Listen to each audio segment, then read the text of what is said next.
All right, Alex, so state your name and your position for the record for me, and let's get into some quick questions. I'm Alec Faulkner. I'm a designer at Yacht Club Games. Tell me a little bit about what it's like to see the Shovel Knight character kind of be picked up by another company, and go ahead and state the company's being picked up for me. Well, Nitrome is making Shovel Knight Dig, and we're really excited about that partnership. And it's amazing to see Shovel Knight in so many different forms. We always imagined that he'd be a character that you could see in all sorts of games, from like cute to serious, 8-bit to 3D or whatever. So we're really excited about this new step for Shovel Knight. And that's one of the biggest things to me is Shovel Knight is such an influential indie character because there's essentially one game with different playable characters, of course, but Shovel Knight is in probably 30, and it's getting to the point that he might be in more games than a character like Mario in the next 5 or 6 years, and that's crazy.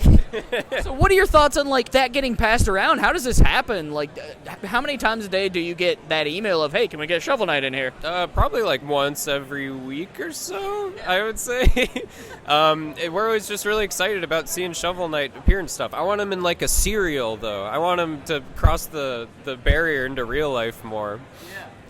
That would be super cool. I saw some of the statues, and you guys are doing the Amiibo thing. What's it like to work with Nintendo on the Amiibo? Because you guys were the first indie to have an Amiibo. It was great. I mean, it's really fulfilling for me just to put him alongside all of my other Amiibos on my bookshelf at home. So that's the number one benefit of it. But working with Nintendo on that kind of thing is fantastic. They're always absolutely lovely to work with. And I'm really excited about all the new Amiibos coming out. We can finally say they're coming out in December.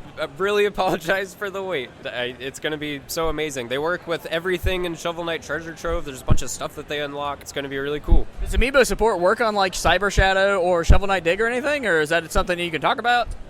We haven't talked about anything like that yet. That would certainly be really cool. What would you want the Amiibos to do in those games? I mean, the simple, stupid answer is take the 8-bit Shovel Knight sprite and just plop it into Shovel Knight Dig when you put down the Amiibo, a simple skip. That could be cool. I don't know. Yeah, we're throwing ideas around. I wouldn't be surprised if something like that happened. We want the Amiibos to be supported by everything we do eventually. What genre would you work on in the future that you haven't worked on yet, that you're kind of looking at? Maybe an RPG, a music game? How about all of them, This team would really kill at just anything. We've talked about all that stuff before. I guess not a music game, really, but just diving into the writing and making an RPG would be a lot of fun. Doing something totally wild and different, like a kart racing game, would just be, who knows, one day, I think a 3D platformer is something that a lot of us would just love the opportunity to flex those muscles and see what we got. Personally, I really love Mario 64. That's my favorite game. So Shovel Knight 64, much in the same vein, I think might be my dream Shovel Knight project one day. Is there anything you'd like to say to anybody that's using retro design? How do you go about taking the best elements of retro design and really upping it for the modern formula?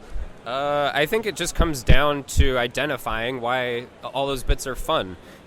Retro games I don't think are super fun nowadays just because of the art style or the music or anything. Those are trappings that elicit that nostalgia, but those games are fun because they're simple, they're easy to understand, and they have really clear objectives, and they don't waste your time.